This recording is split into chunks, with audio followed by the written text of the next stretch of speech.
Guys, India में opportunities और employment दोनों की ही कमी नहीं है, लेकिन फिर भी आज भी इंडियन यूथ एम्प्लॉयमेंट को लेकर सबसे ज्यादा टेंशन में रहता है। यार, ये जॉब क्यों नहीं मिल पा रही? क्या आपने कभी सोचा है?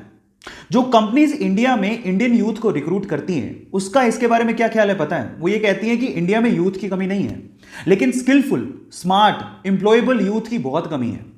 और जो यूथ स्किलफुल है और स्मार्ट है, उसके लिए जॉब की कोई कमी नहीं है।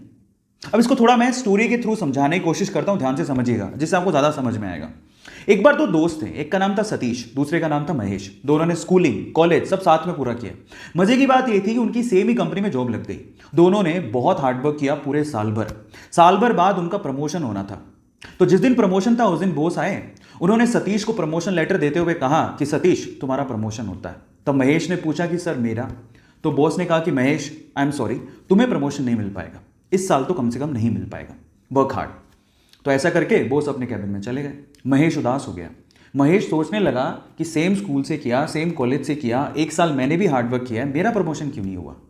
अब दिमाग पे उस टाइम क्या बातें आती है पता है? भाई, यहां तो बटरिंग से प्रमोशन होता है। जरूर सतीश ने बटरिंग की होगी बॉस की, और उसको गुस्सा आ गया। उसने सोचा मैं कल से नहीं आऊंगा।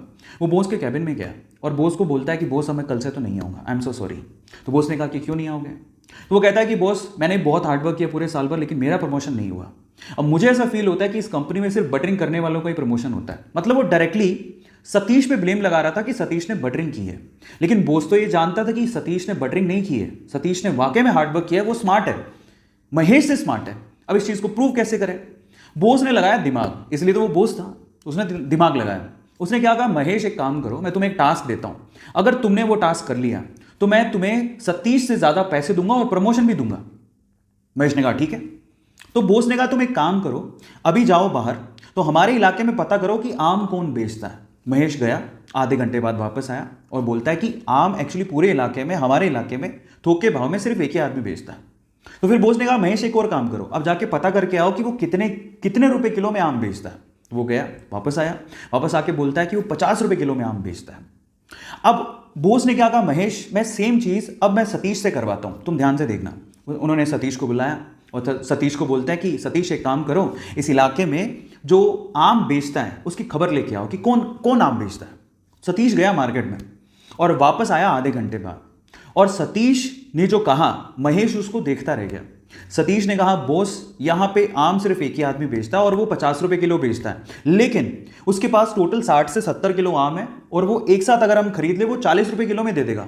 और अगर हमने 40 रुपए किलो में वो 60 से 70 किलो आम बेच दिए और हमने अगर 50 रुपए किलो में से सेल किया तो हमें बहुत प्रॉफिट होगा। और आगे आने वाले समय में हम लोग आम में भी अपना हाथ आजमा सकते हैं, आम के बिजनेस में भी। अब आप समझिए कि सतीश और महेश में क्या फर्क था। आप समझ पा रहे हैं कि स्मार्टनेस और स्किल का क्या मतलब होता है। आज का यूथ क्या है ना, सिर्फ इस फिलॉसफी में, ज्यादातर यूथ इसी फिलॉसफी में जीता है कि इतने में इतना ही मिलेगा। जब आप ये सोचते हो कि इतने में इतना ही मिलेगा तो प्रमोशन की आस आपने रखी क्यों है? वो बहुत इंपॉर्टेंट है।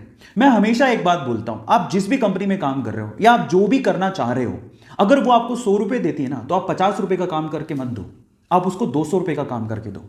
आप उसको अपना आदी बनाओ। जब आप उसको अपना आदी बना लोगे तो आप जिंदगी में प्रमोशन के लिए या एम्प्लॉयमेंट के लिए टेंशन में कभी नहीं रहोगे। तो अब आपको समझ में आया होगा कि एक्चुअल में क्या मीनिंग है, क्यों लोग एम्प्लॉयमेंट को लेके इतना टेंशन में रहते हैं। सो गाइस, मेरी तरफ से मैंने समझाने की कोशिश करी है। ऐसी अमेजिंग स्टोरीज के लिए यूट्यूब पे हमारे चैनल को सब्सक्राइब कर लीजिए, और अगर आप इंस्टाग्राम पे देख रहे हैं तो मुझे फॉलो करना मत भूलिएगा, और इस स्टोरी को लोगों के साथ शेयर जरूर करिएगा ताकि वो समझें कि यूथ और स्किलफुल यूथ में क्या फर्क है। Thank you so much.